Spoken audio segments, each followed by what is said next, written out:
la nouvelle année et ses bonnes résolutions. Bonnes ou mauvaises, du coup. Parce que qui va s'y tenir?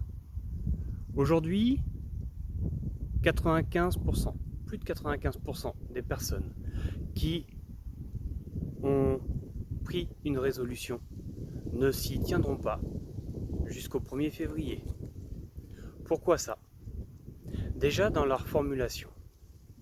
Quelle est la formulation que vous avez prise pour cette résolution? Est-elle réellement positive? Quel est votre souhait réel? Vous souhaitez arrêter de fumer?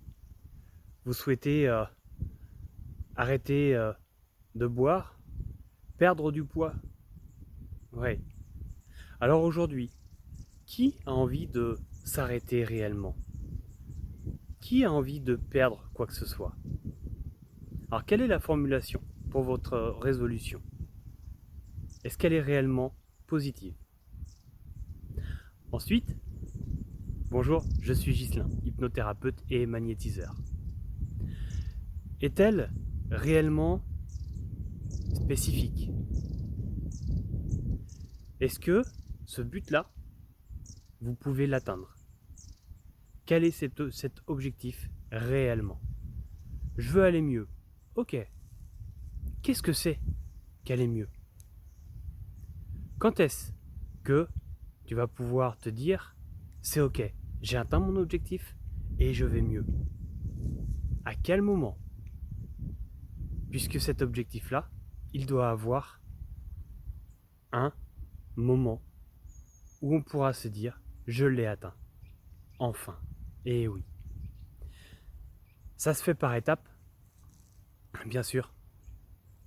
Ces étapes-là, même si vous n'atteignez pas la première tout de suite, au moment où vous l'aviez souhaité, soyez reconnaissant. Soyez dans la gratitude. Dans la gratitude d'avoir enfin passé un cap. Et même si c'est pour plus tard que vous allez trouver votre objectif, votre première étape, que vous allez passer votre premier checkpoint, alors peu importe. Vous l'aurez passé. Parce que vous allez être persévérant. C'est ça aussi. Être persévérant. Je veux arrêter de boire, je veux arrêter de fumer, je veux perdre du poids. Bon, on est dans la négativité déjà. Ok, ça, on le passe positivement.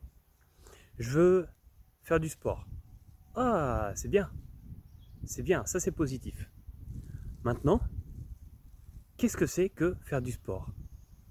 Quel est réellement l'objectif? Et à quel moment vous aurez reconnu, vous aurez atteint cet objectif? Quand vous serez un athlète olympique? Alors, c'est pour ça aussi que je vous dis, soyez reconnaissant pour chaque étape. Parce que les athlètes olympiques n'y sont pas arrivés du jour au lendemain. Aujourd'hui, je cours. Personnellement, je fais un minimum de 10 km tous les 3 voire 4 jours. Je réussis à passer au-delà, maintenant. J'ai pas réussi avant, c'est pas grave. J'avais cet objectif-là, je l'ai passé. Maintenant, mon objectif suivant, c'est d'aller au-delà. C'est de passer plus. Je vais le faire. Je vais me garder du temps et je sais que je vais réussir. Parce que je suis persévérant. Pourquoi être persévérant? Pour montrer l'exemple.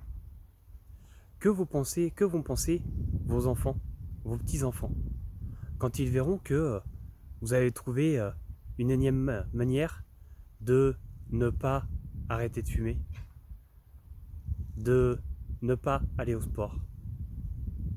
Ils vont penser que eux non plus ne pourront pas le faire, que eux non plus ne pourront pas être un bon exemple.